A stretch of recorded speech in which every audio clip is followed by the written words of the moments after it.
Hello മക്കളെ, അപ്പൊ നിങ്ങൾ എല്ലാവരും ഇപ്പൊ +2 കടന്നുകൊണ്ടിരിക്കുകയാണ്. ഇപ്പൊ CBSE കുട്ടികൾക്ക് ഓൾറെഡി ക്ലാസ്സുകൾ സ്റ്റാർട്ട് ചെയ്തിട്ടുണ്ട്. സ്റ്റേറ്റ് കുട്ടികൾക്ക് ഉടനെ ക്ലാസ്സുകൾ സ്റ്റാർട്ട് ചെയ്യുന്നതാണ്. ഈ ഒരു നിമിഷത്തിൽ നിങ്ങൾ ബോർഡ് എക്സാമിന് വേണ്ടിയിട്ടാണ് ഏറ്റവും കൂടുതൽ പ്രിപ്പയർ ചെയ്യുന്നത് അല്ലേ? സോ ബോർഡ് എക്സാമിന് നല്ല A+ അല്ലെങ്കിൽ A1 ലഭിച്ചാൽ മാത്രമേ നമുക്ക് ഫ്യൂച്ചറിൽ നല്ലൊരു കോഴ്സ് ഓപ്റ്റ് ചെയ്യാൻ സാധിക്കുള്ളൂ എന്നൊക്കെയാണ് നിങ്ങളുടെ ഒരു സംശയം നിൽക്കുന്നത്.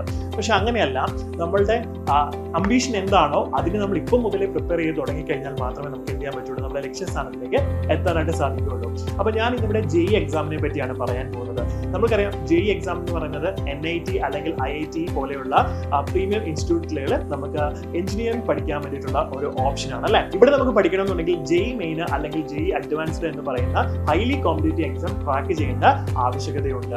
സോ ഈ എക്സാമിന് എങ്ങനെ നമ്മൾ പ്രിപ്പയർ ചെയ്യാം? അപ്പൊ ഈ എക്സാമിലെ നമുക്കറിയാം സബ്ജക്റ്റുകൾ എന്ന് പറയുന്നത് ഫിസിക്സ്, കെമിസ്ട്രി, മാത്തമാറ്റിക്സ് എന്നീ 3 സബ്ജക്റ്റുകളാണ്.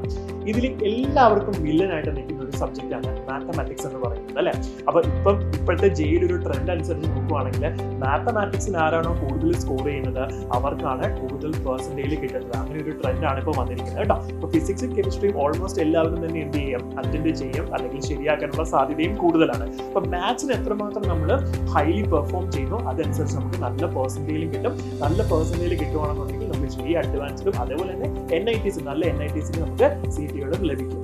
അപ്പം മാത്സ് ഒരു ബുദ്ധിമുട്ടായിട്ട് നിൽക്കുന്നവർക്ക് എങ്ങനെ മാത്സ് പഠിക്കാം എന്നുള്ളൊരു കാര്യമാണ് നമ്മൾ ഡീറ്റെയിൽ ആയിട്ട് പറഞ്ഞു തരാനായിട്ട് പോകുന്നത്.